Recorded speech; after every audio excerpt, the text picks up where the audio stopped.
Hello. In this tutorial, we're going to learn or review how to rationalize the denominator, which is something we have done in class already. And I'm giving you 3 challenge problems, and you need to show all work just as I'm doing in the tutorial. So you have to solve for x in these 3 problems. So it's this one, and that one. This one is a little bit tricky because notice that x is inside the radical, so you need to find a way to get rid of the radical, okay?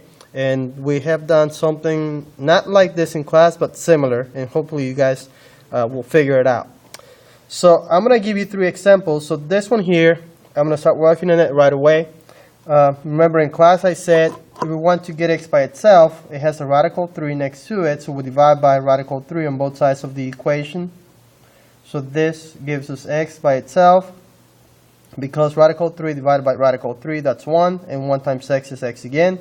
This is not 0, okay? It doesn't cancel. That's what canceling means. It means you get 0, and you do not get 0. So this is 27 divided by radical 3. Now remember, in class I said that in algebra, having radicals or square roots in the denominator is not acceptable, so we need to rationalize the denominator, okay?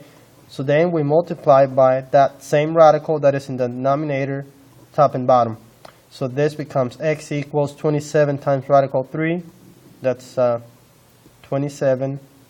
Sorry, that's 27 radical 3. And radical 3 times radical 3, that's radical 9.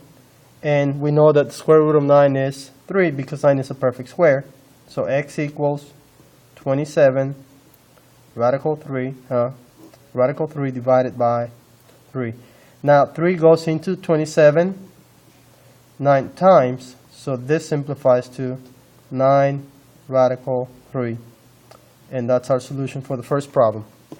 The second one, we do it the same way. We have a different number, but we do the same thing. We have x radical 5.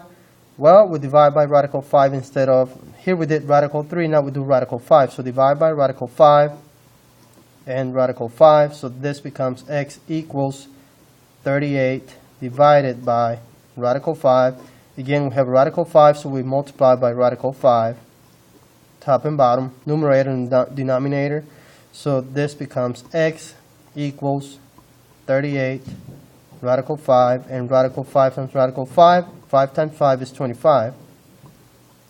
So that's 25, and we know that the square root of 5 is, I'm sorry, the square root of 25 is 5, so this is 38 radical 5 divided by 5. And we do not have the radical anymore here, so this is 5. So we're finished because 5 doesn't go into 38 evenly, so we just leave it like that, and that's simplify. Okay, it's as simple as we can get. So there's the second one. Now the third example, this one here, again we have a radical 7, so guess what we're going to do? We divide by radical 7.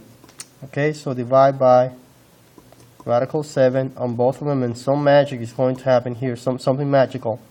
So this becomes x by itself, and notice this is a radical 7, and we're dividing by a radical 7, so we get 1, okay?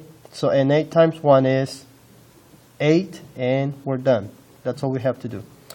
Okay, so hopefully that will help you try to figure out those 3 problems and just bring your work to class, okay? And I'll let you know if you got it right. Have a great day. See you in class. Bye-bye.